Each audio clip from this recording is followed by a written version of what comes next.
আফগানিস্তান মানেই স্পিনের দেশ। মোহাম্মদ নবী, রশিদ খান, আল্লাহ গজনফর, মুজিবুর রহমান, বিশ্বমানের স্পিনারদের অভাব নেই দেশটিতে। সেই আফগানিস্তানে একজন ফজল হক ফারুকী দেখেছিলেন পেস বোলার হওয়ার স্বপ্ন। এই জন্য কিশোর বয়সে বন্ধুদের কাছে টিটকারিও শুনতে হয়েছে, কারণ আফগান ক্রিকেটে ধারণা ছিল এমন বিদেশি লিগে খেলে তারকা হওয়ার সুযোগ শুধু স্পিনারদেরই, পেসারদের নয়। সবাই মজা করে বলেছে, কিন্তু আসলে ধারণাটা এমন ছিল আফগান স্পিনাররাই শুধু বিদেশি লিগে খেলবে, ব্যাটসম্যান আর পেসাররা নয়। ফারুকী এই ধারণা ভেঙেছেন। IPL, Big Bash, CPL, PSL, the 100 বড় বড় লিগে দেখা গেছে এই আফগান তারকাকে। 2025 সালের এশিয়া কাপেও নতুন বলে আফগানিস্তানের সবচেয়ে বড় ভরসার নাম তিনি। এমনিতে ফারুকীকে দেখলে আহামরি পেসার মনে নাও হতে পারে। উচ্চতা কম, বলের গতিও ঘন্টায় 145 বা 50 কিলোমিটার নয়, তবে বল দুদিকেই সুইং করাতে পারেন। আর ব্যাটসম্যানদের জীবন দুর্বিষহ করে তোলার জন্য এটুকুই যথেষ্ট। গত টি-20 বিশ্বকাপই যার বড় প্রমাণ। 8 ম্যাচে 17 উইকেট নিয়ে ফারুকী ছিলেন যৌথভাবে টুর্নামেন্টের সর্বোচ্চ উইকেট সংগ্রাহক। ওভার প্রতি রান দিয়েছিলেন 6.31 করে। তার ইকোনমি রেট মাত্র 6.79। 59 উইকেটের মধ্যে 34 উইকেট পেয়েছেন পাওয়ার প্লেতে।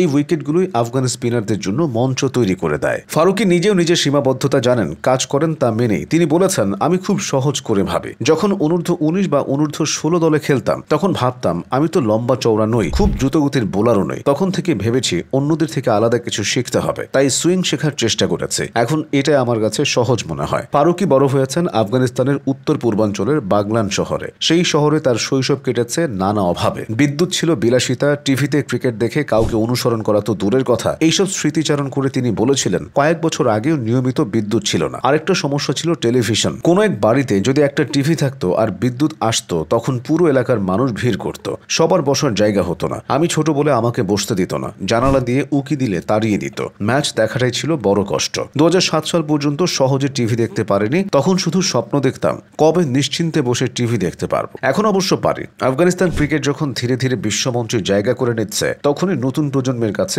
অনুপ্রেরণা হয়ে উঠেছেন মোহাম্মদ নবী আর রশিদ খান। তাদের শৈশবের দুঃসহ স্মৃতি, দেশ ছাড়ার গল্প, শরণার্থী শিবিরের দিনগুলো ছুঁয়ে গিয়েছিল অনেক তরুণকে। কিন্তু ফারুকীর বেড়ে ওঠা ছিল অন্যরকম। নবী, রশিদদের মতো পাকিস্তানের শিবিরে ক্রিকেট শেখা হয়নি তার। কোনো নাটকীয় পালানোর গল্পও নেই তার জীবনে, তবে চ্যালেঞ্জ ছিল যথেষ্ট। ফারুকীর নামে ফুটবলই ছিল বড় খেলা। জাতীয় দল জিততে শুরু করার পর তারা ক্রিকেট অনুসরণ করা শুরু করে। তখন কোনো একাডেমি ছিল না, কেউ তাদের শেখাতো না, ভালো ব্যাট বলও ছিল না। সবাই টেনিস বল দিয়ে খেলতেন, যতই পুরনো হোক না কেন।